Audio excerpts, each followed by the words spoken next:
There are kinds of laughter that the longer they echo, the more terrifying the emptiness they leave behind. Mel Brooks, the man who turned an entire century into laughter, who transformed pain into art, and who made the scars of history into jokes so that humanity could be a little less afraid. A monument of comedy theater and cinema. But behind it all, there is simply a child who lost his father at the age of 2, a soldier who survived the war, and a husband carrying an unhealable grief after his wife's death. Now, at 99, he no longer races after fame. Time, loneliness, and beloved names departing one by one. All of it forces Mel Brooks to face the final boundary, death approaching slowly but surely. If you are still listening to these stories, leave a heart for the man who made the whole world laugh while he himself had to learn how to live with sorrow. Brooklyn is not a place where people are born to dream. The Brooklyn of Mel Brooks's childhood was rows of gray brick buildings, arguments over rent, and the faces of Jewish immigrants who had not yet grown accustomed to America. Mel was not born in a warm private room. He was born on the family dining table in a cramped apartment in Williamsburg. A scene at once funny and bitter, like a sign that his whole life would always stand on the border between tragedy and laughter. His father, Max Kaminsky, a German Jewish man from Danzig, was a poor tailor who worked himself to exhaustion in the factory, trying to support his family while living under the constant fear of poverty and anti-Semitic discrimination, then collapsed from kidney failure when Mel was only 2 years old. Picture that, a little boy who hadn't even had time to remember his father's face, who only had a vague image of that tall figure suddenly losing the pillar of the family. In his memoir, All About Me, Mel recalls with pain still intact that loss was burned into me, a rage against God and the world. It wasn't just grief, it was a deep, consuming fury, one he admitted had etched itself into every joke I've ever told. Yes, you heard right. Mel Brooks's humor, that crude, risky style of his, was born from this anger. But at that time, at just 2 years old, all Mel could do was scream in that cramped apartment where his mother, Katie, a strong Ukrainian Jewish woman, had to struggle to raise 4 sons alone. She worked day and night in a garment factory sewing clothes for the wealthy while her own family wore rags. That image became both the source of Brooks's strength and his wounds. His mother's calloused hands and tired smile teaching him that life is a battle and laughter might be the only way to survive it. Among the 4 brothers, Mel was the youngest, spoiled yet strangely lonely. Irving, Lenny, Bernie, the elder brothers who protected him from street bullies, also unintentionally created a distance. In that tiny apartment, laughter constantly echoed from the boys' clumsy jokes, yet Mel often felt adrift like a small ghost among the crowd. In a Playboy interview, he confessed painfully, "There's an outrage there. I may be angry at God or at the world for that. And if I could find my father and be close to him, touch his face, see if he had eyebrows."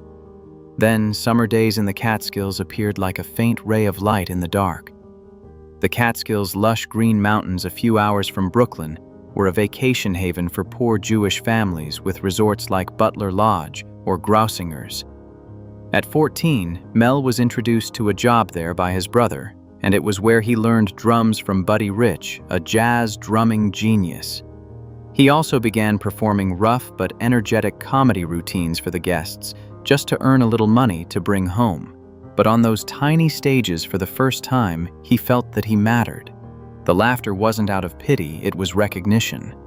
"When they laughed, I knew I existed," he later said.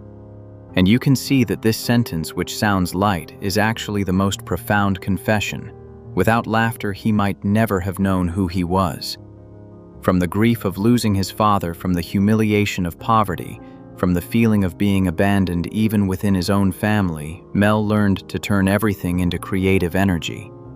He realized that laughter can pierce fear like a blade. "If I didn't joke, I'd fall apart," he once said.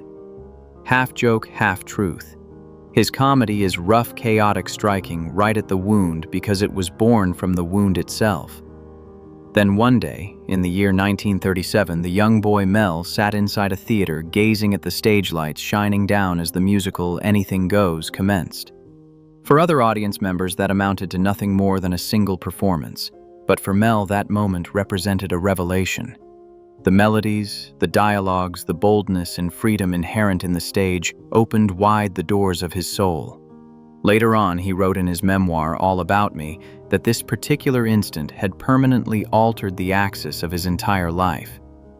The shy boy from Brooklyn suddenly dreamed of the stage of Hollywood, of making other people laugh, not merely as a means of self-defense, but as a true mission. For the first time in his life, he thought perhaps his existence could amount to more than just survival.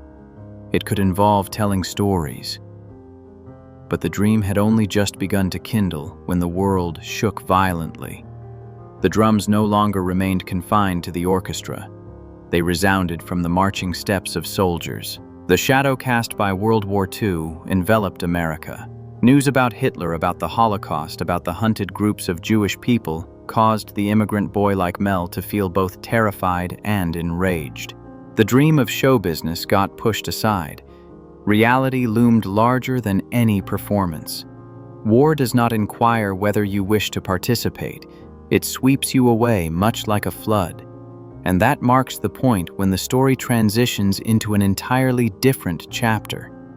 Amid the bombs and bullets, we will witness more clearly than ever before the secret of Mel's inner strength, the element forged from losses, anger, and a desperate love for life. At 18 years of age, some people are worrying about failing university entrance exams. Some are pondering where their lives will lead them. But Mel Brooks, he shouldered a backpack and stepped into the war. He left behind Brooklyn, the place where the sounds of subway horns and the smell of baking bread could make people believe that life still retained some comfort, in order to enter a completely different world, one where a single wrong step meant no return. War does not resemble a stage. Mel did not serve as a sniper or as a glamorous commander like those depicted in films. He got assigned to the engineering corps in the literal sense of handling tasks that involved touching, death, detecting mines, disarming mines, building bridges under enemy fire. The Battle of the Bulge, the Ardennes Offensive, stood as one of the most ferocious engagements in World War II, and that Brooklyn young man stood right there.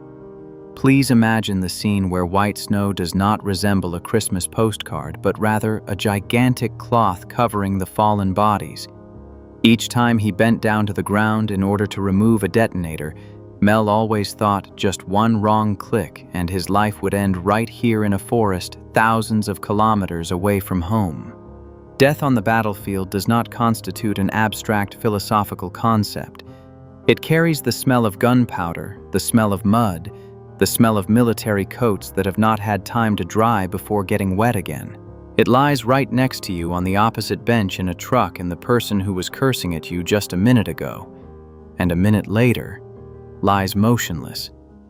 The proximity of death creates a strange kind of humor, the type of humor that only exists in places where people do not dare to cry. Mel once recounted with a bitter but still mischievous voice, "Nothing is better than a ham and cheese sandwich on the Champs-Élysées." It sounds like a joking remark, but behind it lies a heavy truth in war. What is better does not involve luxuries, but rather living long enough to take a bite of bread. PBS American Masters later recounted that Mel often stepped forward to tell jokes amid the battlefield. When the bombs paused for a moment, when young soldiers huddled in their foxholes, he turned the dark night into an impromptu party. Without lights, without props, only with a smile and a bit of madness. Sometimes he imitated the commander's voice, sometimes he sang a few silly lines, sometimes he simply spoke nonsense, just to pull everyone's minds away from fear. Many years later, when he had become a Hollywood legend, he admitted very lightly, "I joked to make them forget fear." and also to make myself forget. When people stand on the edge between life and death, a smile no longer represents an aesthetic choice. It becomes a survival reflex similar to breathing. Being a Jewish person in the American Army during the 1940s did not amount to a rosy experience. Mel faced discrimination right within the ranks he was fighting alongside. But instead of arguing most of the time, he counterattacked with jokes. When a comrade mocked his Jewish origins, Mel did not get angry. He smirked, replying, "I will discuss that with God, if He is willing to listen to me this time." The whole group burst into laughter, and the tension melted away like snow. Moments like that do not merely demonstrate cleverness. They represent a spiritual victory of a young man who knows how to use pain in order not to bow down before anyone. But amid those brief bursts of laughter lay hundreds of sleepless nights, the part that Mel hides most carefully. He lay there, eyes wide open, listening to his own heartbeat in his chest and thinking, "Will I still exist tomorrow?" That question repeated over and over until it carved itself into his mind. The images of fallen comrades, the choked cries in throats, the names that did not have time to write letters home, all of that remained with him for life. Those who see Mel Brooks later on stage would never imagine that a part of him remains forever stuck in the Ardennes forest, where white snow covers too many unspoken things. Amid the bombs and bullets, Mel still wrote short scripts, fragmented dialogues, crazy humorous ideas on any scrap of paper he could find. The battlefield, in a strange sense, became his first writing school, because only there did he understand that every spoken word could be the last one, so it must be worth saying. When the war ended, Mel returned to America with his body intact, but his mind thickened with layers of shadows. There exists one important detail that needs to be mentioned here. The war did not only change the way Mel viewed the world, it caused him to be reborn in a literal sense. His birth name was Melvin Kaminsky, but after the war, he decided to change it to the stage name Mel Brooks. That did not merely involve choosing a shorter sound for easier remembrance. That constituted a ritual of burying the old, birthing the new. He seemed to want to separate the person before and after the war into two distinct lives. Kaminsky had gone through mud-exploding mine's death. Brooks would be the one stepping onto the stage, turning all those things into laughter. But surviving does not equate to peace. There are days when sadness surges like a tide. In every joke he wrote afterward, there always lingers a salty aftertaste of someone who has stood on the edge of nothingness. His comedy does not resemble a gentle April breeze. It is the laughter bursting from the throat of a person who knows well the value of the two words being alive. The war did not rob Mel Brooks of his humor. On the contrary, it tempered it into a sharper weapon, more authentic and more painful. From here, his comedy became a manifesto of existence. No matter how cruel the world becomes, humans can still raise their heads and laugh. But the haunting question still hangs suspended in his mind. And in ours, as we look at his life, is the laughter he built from the battlefield strong enough to heal? Or is it only a way to conceal the tragedies that have never disappeared? After the war, Mel Brooks stepped into the American entertainment world with empty hands but a soul full of cracks. He began at Your Show of Shows alongside Sid Caesar, the place where the comedy geniuses of that era gathered. There, Brooks learned how to use pain as fuel.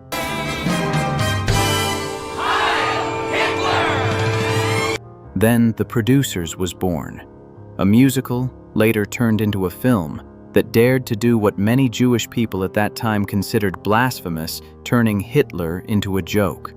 The whole world was stunned not because of the stage technique, but because of the ethical question heavy as a boulder: is it permissible to laugh in the face of a nightmare that took millions of lives? Some people left the theater in silence after watching, some in anger, some in tears. But Brooks remained steadfast. He said, "Laugh in his face. When we laugh, he shrinks." For Brooks, that was not just satire. It was reclaiming the power that history had stripped away. Laughter became the softest revenge, but also the boldest. The producers won an Oscar, a Jewish survivor of a century full of violence now standing on the podium, receiving Hollywood's highest award for turning a dictator into a clown. The glory is real. The applause is real. The lights, flowers, and even the feeling of victory. But at the same time, there are whispers lingering. Should we laugh about the Holocaust? Is he insulting the dead or liberating the living? That question stuck to Brooks like a shadow that refuses to let go. And he answered in the only way he knew, the next work. Blazing Saddles premiered a direct punch to racism, but wrapped in a layer of absurd humor. People saw cowboys, guns, desserts, and dialogues that directly touched on race, something that mainstream cinema still hesitated about. Brooks never just made jokes. He always borrowed jokes to say serious things. Dr. Frankenstein. Young Frankenstein continued to prove that. A black and white film in an era of color. His Frankenstein is not just a monster.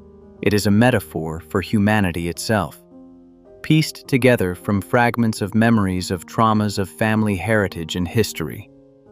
People laugh because of the oddity, but behind that laughter is a chilling feeling that Brooks intentionally preserved. This marks the peak of his career. Undeniable. 1 Oscar. 12. Tony. Success that any artist would dream of. But this also is the time when the ethical question rings clearest, turning darkness into entertainment. Is that betraying the pain Brooks himself once confessed, half joking, half serious? I make the whole world laugh just so I don't cry. That is not just a fun remark. It is a gentle confession. He knows very well that his past does not disappear just because the stage lights shine bright. It only changes clothes donning the suit of a renowned comedian. And Brooks carries it with him around the world. Comedy for him is not carefreeness. It is a weapon, a shield, a way to survive. The more successful he becomes, the more he has to face a painful paradox. He is making the whole world laugh using his deepest wounds. Not everyone understands that. Some people hail him as a genius. Some criticize. But Brooks still believes in his remedy. And because of that, Mel Brooks always carries within him a silence. In interviews sometimes, while talking cheerfully, he suddenly pauses, his eyes distant, as if memories return in that instant, as if the Jewish boy from years ago stands before a world both beautiful and terrifying once more. Laughter weakens the evil, true, but does it heal the wounded? Brooks is not sure. There are nights when he still admits to feeling empty, quietly looking in the mirror and asking himself, if I no longer make people laugh, what do I have left? And that is when he realizes not everything can be solved with laughter, especially in personal life. Brooks' first marriage came early, simple and full of hopes. In 1953, he married Florence Baum. They had 3 children together, a family complete by every traditional standard. But also at this time, Brooks' career was entering its stormiest phase, with sleepless nights drowned in piles of scripts needing completion, and the stage always demanding more. Gradually, the family became a place he passed through rather than truly stayed. Brooks rarely was present at dinner. Brooks loved his children, but in a helpless way, loving without knowing how to be by their side. There were evenings when he came home late, saw the children already asleep, and told himself, tomorrow I will stay home more. But tomorrow was swallowed by performance schedules, recordings, script writing.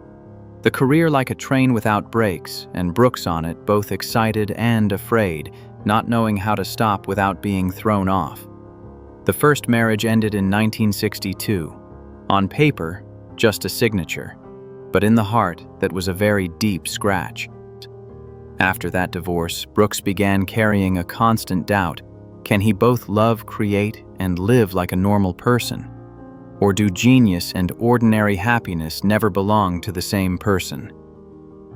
The feeling of guilt followed him for many years. Then in 1961 at the Perry Como show, a moment completely changed his life. He met Anne Bancroft, famous, beautiful in a quiet way, eyes both intelligent and gentle. Almost at the instant of seeing her, Brooks knew something special had happened. Many years later, Brooks still recounted, "I loved her before I had time to ask why." That was love at first sight in the true sense. They talked, laughed, and for the first time in a long while, Brooks felt there was someone who truly saw him beneath all the layers of roles. In 1964, they married, then had a son, Max. But more than anything, Bancroft was not just a wife. She was a confidant, a co-creator, the only one daring to speak straight to him when he strayed, and also the first to hug him when everything fell apart. Many of Brooks' major projects bear her shadow, from small suggestions to big decisions. She did not stand in front of the camera for all to see, but she was present at every turn in his life. Once Brooks said a very true sentence: "Without Anne, there would be no Mel, as everyone knows." In other words, Bancroft was not just the love of his life, she was the architect of the rest of his life. 41 years together, a number long enough that many think that love has conquered even time. They went through success together, through silences, through arguments and reconciliations. She understood his creative madness, he understood her profound subtlety. In a world where people easily leave each other, they stayed by side like a silent agreement. We will not abandon each other midway. But life does not always keep promises. In 2005, Anne Bancroft passed away from cancer. No laughter loud enough to drown that moment. For Brooks, that was the collapse of half his world. When she left, Brooks did not just lose love, he lost his most honest mirror. No one else sees through the humor to touch the dark regions in him. And that is the deepest kind of loneliness, lonely, even when the whole world is still calling his name. The biggest conflict in these later years is this: the man who makes the whole world laugh has to live with the heaviest silence of lost love. In interviews, he is still cheerful, still bantering, still making audiences burst into laughter.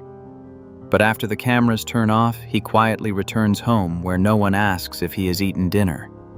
All the stage lights suddenly become cruel when shining on a widowed man. The comedy continues, but now the laughter flows through a cracked heart, facing loss.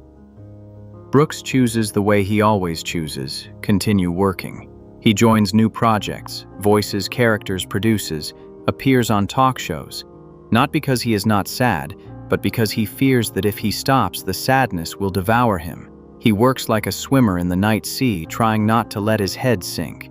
People praise him for being strong, but Brooks himself understands clearly that is not strength, that is survival instinct. He tells himself, "If I can still laugh, it means I am still here." His story in this phase is no longer about victory, but about learning to live with loss. He does not try to forget Bancroft. He carries her in every project, every story, every interview. The pain does not disappear, but slowly changes shape. It becomes memory, becomes motivation, becomes a reminder that he once loved so deeply that now it hurts this much. And if he had to choose again, he would probably still choose the pain, as long as he gets to love her one more time. And then he steps into the years of old age with both baggage, a brilliant artistic legacy, and an irreplaceable loneliness. And the question rings again, this time heavier than ever: is the laughter left for life enough to fill the emptiness in the final night? At age 99, Mel Brooks is an old man sitting in a quiet house facing memories and time. Two things both gentle and cruel. And he says a very true sentence: "I don't care about immortality. I am just trying to live." That is not high philosophy, but a tired but resilient confession of someone who has walked nearly the entire life path. Brooks still appears in the media. People see an elderly man who is lucid, intelligent, humorous, and think that is happiness.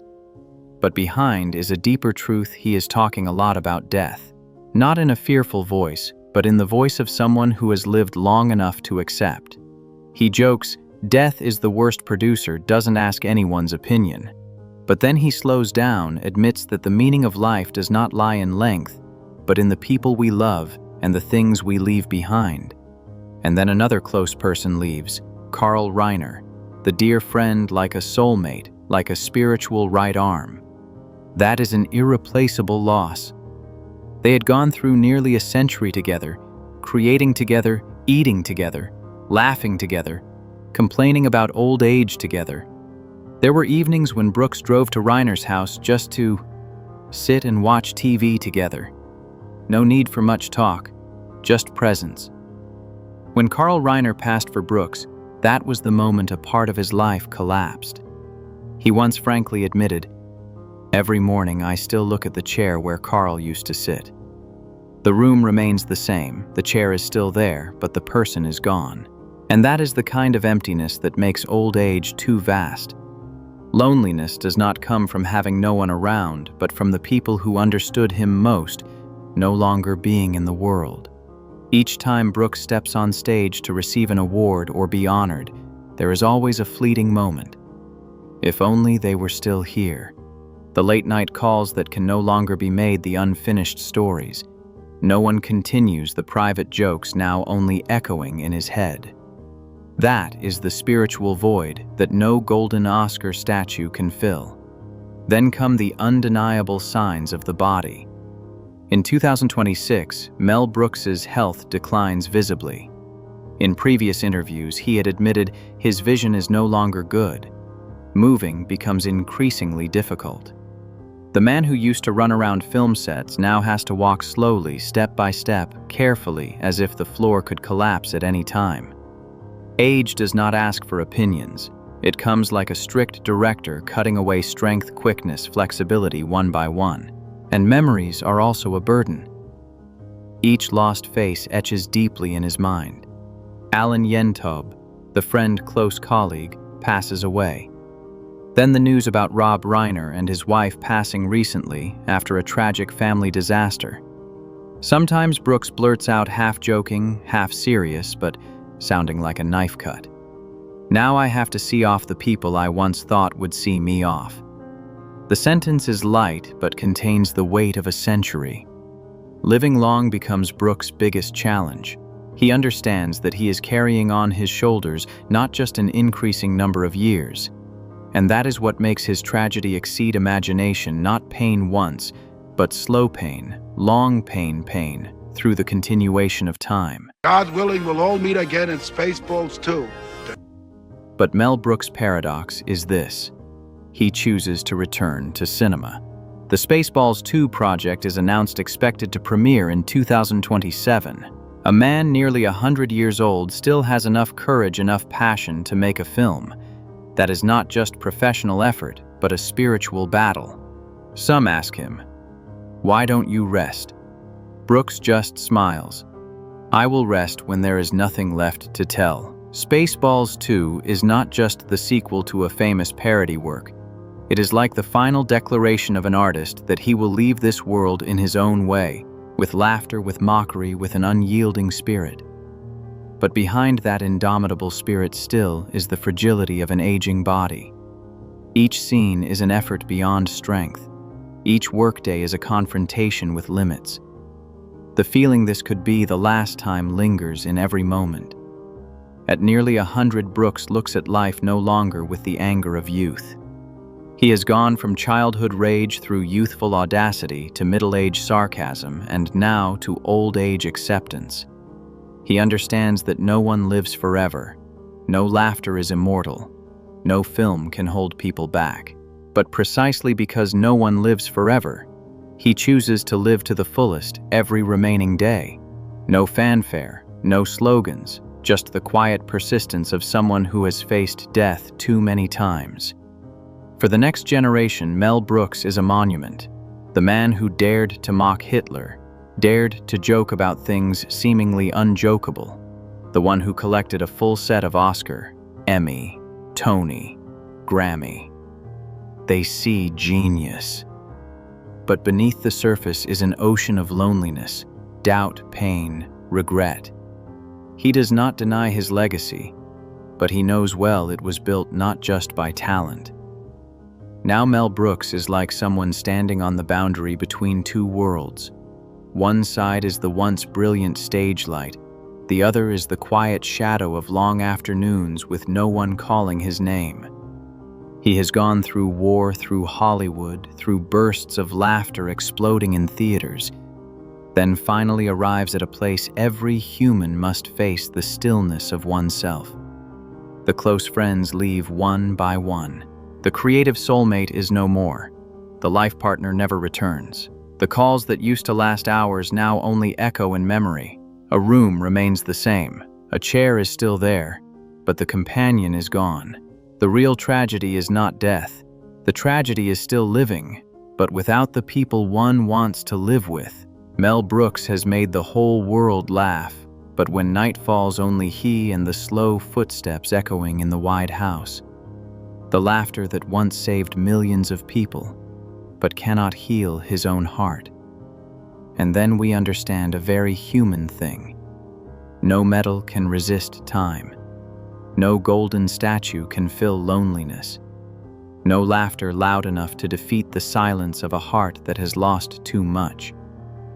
But perhaps the most beautiful thing about Mel Brooks is not that he is immortal in fame, but that he still chooses to live on, still chooses to laugh, even knowing behind the laughter are tears.